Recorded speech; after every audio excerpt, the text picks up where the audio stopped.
Descentralização. Qual é o real entendimento desse termo técnico, descentralização? Você saberia medir a descentralização de um projeto de criptoativo? Pessoal, pode parecer estranho, mas a descentralização ela pode ser medida de maneira bem simples, inclusive.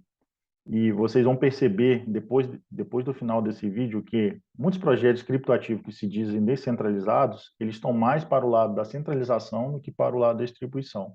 Vou passar para vocês também o conceito técnico de distribuição, e aí vocês vão conseguir entender que a descentralização, de fato, é uma medida entre centralização e distribuição. É um fator. E vocês vão perceber, de fato, aí, que muitos projetos que se dizem descentralizados, eles estão muito mais para o lado centralizado, por vezes são centralizados, escondido por trás desse termo técnico descentralizado, eles são centralizados e não são distribuídos. E para qualquer projeto de criptoativo, o importante é que ele seja distribuído. Quanto mais distribuído ele for, melhor para toda a comunidade.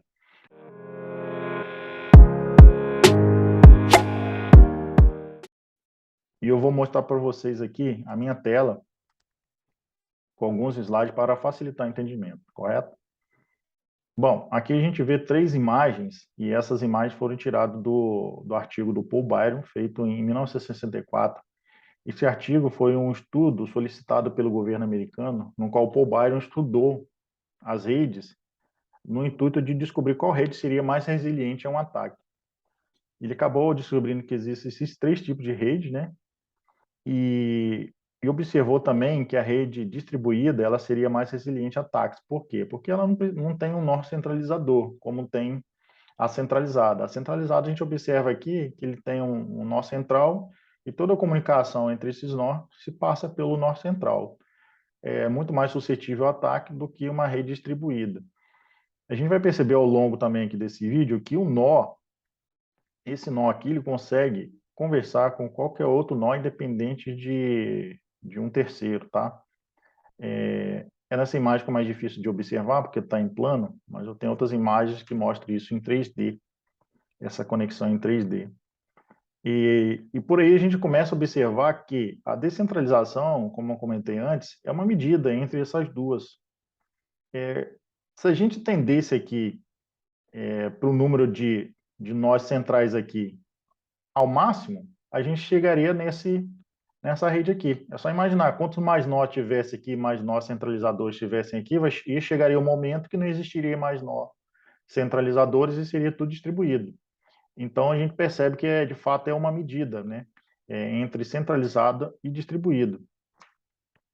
E outra coisa importante é o seguinte, né? Eu encontrei aqui nesse estudo aqui desse site, redes.org, e lá ele comenta o seguinte, que as pessoas acham que descentralizar é não ter centro. Mas não ter centro é distribuir. É isso aqui, ó. Não ter centro é isso aqui. Ter centro é isso aqui e é isso aqui. Então, por vezes, o termo descentralização, na minha concepção, por vezes até usado de modo errôneo, né? Errôneo não, talvez é o entendimento que já esteja de modo errôneo, porque, tipo assim, uma rede, se ela for pouco descentralizada, ela vai acabar se parecendo muito mais com uma rede centralizada do que com uma rede distribuída. E isso não é legal para projetos de criptomoedas. Não é interessante, porque é interessante que ela seja o máximo possível distribuída para vários efeitos, né? De distribuição de cargas de energia, de dados, de censura de governo, para vários outros motivos. Bom, aqui embaixo tem mais uma frase, eu deixo para vocês refletirem um pouco mais sobre essas três redes. E outra coisa interessante é que, observando aqui, né, a gente vê que para a conexão entre dois nós aqui dentro da rede centralizada, a gente precisa de 4 ligações, ou seja, uma de ida aqui e uma de volta. Ou seja, uma, duas, três, quatro. Então, são 4 ligações. Na descentralizada, nessa arquitetura que está aqui, nessa topologia, a gente observa que precisa de 8. Se esse nó quiser se conectar com esse, é só a gente imaginar. Uma, duas, três, quatro. E se ele quisesse responder essa pergunta que esse nó fez, né, ele teria que fazer essas quatro ligações de volta, ou seja, no total seria 8. A distribuída não, distribuída como qualquer nó consegue se conectar com qualquer nó, precisa de apenas duas ligações, uma de ida e uma de volta. E se aprofundando um pouco mais sobre redes, a gente observa que três tipos de outras redes, né? A rede de Sarnoff, Metcalfe e de Reed. E aqui embaixo a gente tem a valoração dessas redes. Essa valoração é feita através do número de usuários, que é N, representado aqui por N. E a gente vai observar que a lei de Metcalfe, ela que melhor representa ali as redes distribuídas, tá? E a gente vai usar essa equação aqui, que no frigir dos ovos é muito parecida com essa, tá? Essa aqui é do número triangular, esse termo aqui, ó. Ele é muito parecido com esse porque, né? Em matemática tem um estudo chamado de limites, e a gente observa que quando esses números aqui, o n tende para o infinito, para muito grande, não faz diferença você somar um, nem diminuir um. Então, se eu tiro esse 1 daqui, a gente já observa que n vezes n é igual a esse n vezes n aqui em cima. E aí, o dividido por 2, só a gente imaginar, quando esse número cresce muito mais, vai para o infinito, dividir ele por 2 não significa muita coisa. Então, por isso que eu coloco aqui que esse número aqui é aproximado a n ao quadrado, né? E no infinito ele é igual a n ao quadrado. Mas para números pequenos, a gente tem que usar essa equação aqui, porque para números pequenos, esse efeito do 2 dividido aqui ainda tem grande relevância. Tá? Então, vamos lá. E aqui nós temos a rede descentralizada, né? O diagrama B de Paul Byron, é o que estava lá no meio, descentralizado. Nós temos aqui 7 nós centrais, né? Então, eles aqui representados por números romanos. E aqui ela é a mesma rede hierarquizada, né? De maneira que o primeiro nó aqui, o nó, por exemplo, vamos para o nó 7. O nó 7 ele tem 8 conexões. Vamos procurar aqui o nó 7 e vamos observar 1, 2, 3, 4, 5, 6, 7, 8. 8 conexões. Então, esse diagrama aqui foi simplesmente hierarquizado. Todos os outros aqui, vocês forem observar, tem também nós conectado a ele, de modo a facilitar o nosso entendimento e também facilitar os cálculos. Só lembrando aqui que, como eu falei lá atrás, a descentralização é uma medida, né, entre distribuição total e a centralização. Então, só vamos imaginar aqui que a centralização é 0% distribuída. Não tem nada distribuído porque todos os nós passam pelo nó central. E quando ela é 100% distribuída, nós temos aquele diagrama que eu mostrei lá atrás, né? Dessa maneira aqui, totalmente distribuída. A partir daí, a gente começa a fazer alguns cálculos. Quando a gente olha esse diagrama aqui, fica fácil calcular o número total de ligações. Se vocês contarem o número de ligações que vai ter aqui, vai ser 47, somando os próprios nós centrais aqui. São 40 os nós, vamos dizer, laterais e 7 nós centrais. Então, o total de ligação é 47. Usando lá a equaçãozinha que eu comentei lá atrás, de Metcalfe, a gente vai chegar a esse resultado aqui. Ó. A gente pega lá o 47 vezes 47 menos 1, que dá 46. Dividido por 2, a gente vai ter esse número total de ligações se ela fosse distribuída, né? Teria 1.081 ligações. Isso seria se ela fosse distribuída. No caso, ela não é, ela só tem 47. E aí a gente faz um cálculo bem simples. Pega esse número de nós centrais, que é onde todas as mensagens têm que passar, e divide pela essa possibilidade dela ser distribuída, que é 1.081. E aí vocês vão observar o quanto ela é distribuída ou não, né?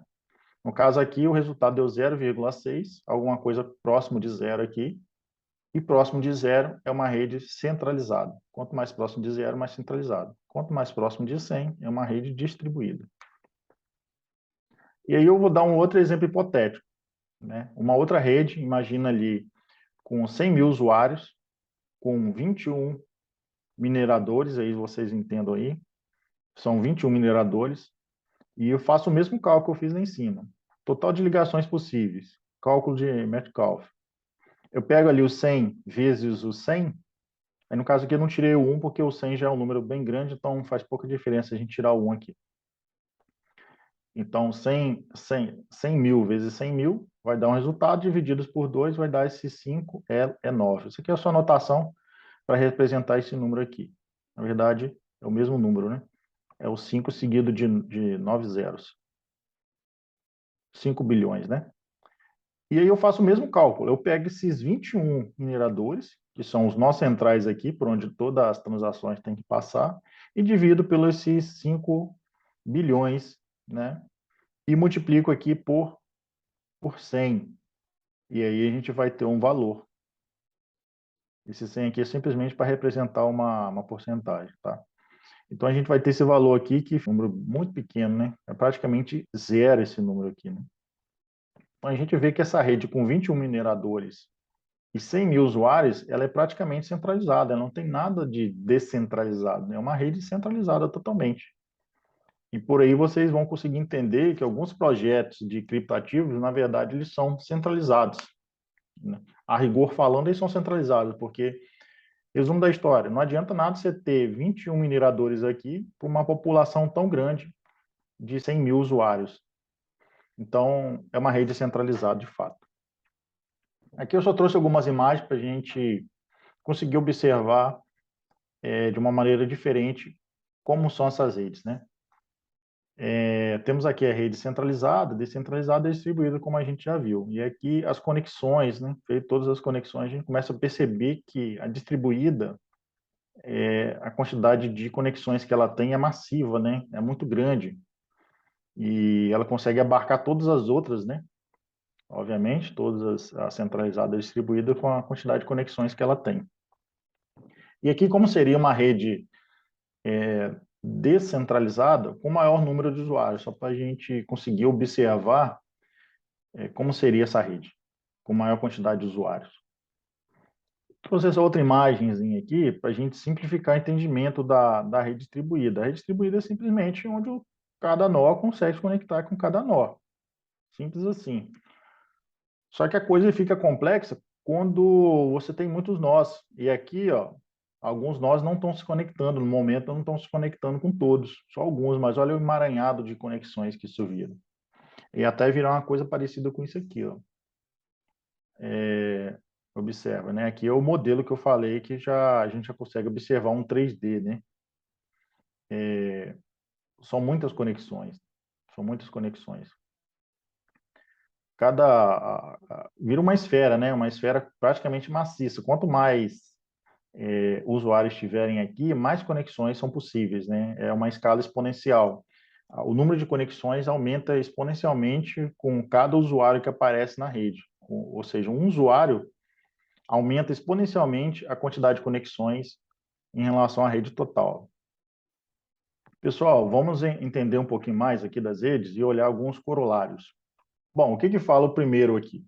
A conectividade acompanha a distribuição, ou seja, quanto mais usuários tiverem na rede, maior será a conectividade. Inversamente, quanto mais centralizada for uma rede, menos conectividade ela vai possuir. A gente observou também pelos gráficos, pela equação, que quanto menor for a distribuição dessa rede, menos conectividade vai ter, menos conexões entre usuários. Ok? Esse era o primeiro. O segundo diz o seguinte: a interatividade acompanha a conectividade e distributividade. Ou seja, uma rede com maior número de conexões, ela é mais interativa. Inversamente, quanto mais centralizada for, menos interatividade ela vai ter. Ou seja, é o grau de dificuldade aqui de um nó se relacionar com o outro, né? Então, é importante termos essas duas visões aí do que a gente já estudou. E espero que tenha aberto um pouquinho mais a mente de vocês aí sobre o que é de fato a descentralização. Por vezes é um termo usado massivamente aí no mundo de criptoativos e a gente teria até que divulgar isso mais, né, de modo que as pessoas entendessem de fato O que é descentralização? Bom, obrigado, pessoal, por acompanhar o vídeo. Espero ter aberto um pouquinho a mente de vocês sobre o que é descentralização e espero que vocês consigam analisar os projetos de vocês com a base fundamentalista maior a partir desse vídeo aqui que vocês assistiram. Bom, se quiserem me acompanhar nas redes sociais, minha rede social é @oigornunes, em qualquer das redes. E qualquer dúvida, deixe nos comentários aqui que nós estamos aí para responder. E agradeço novamente. Valeu, abraço.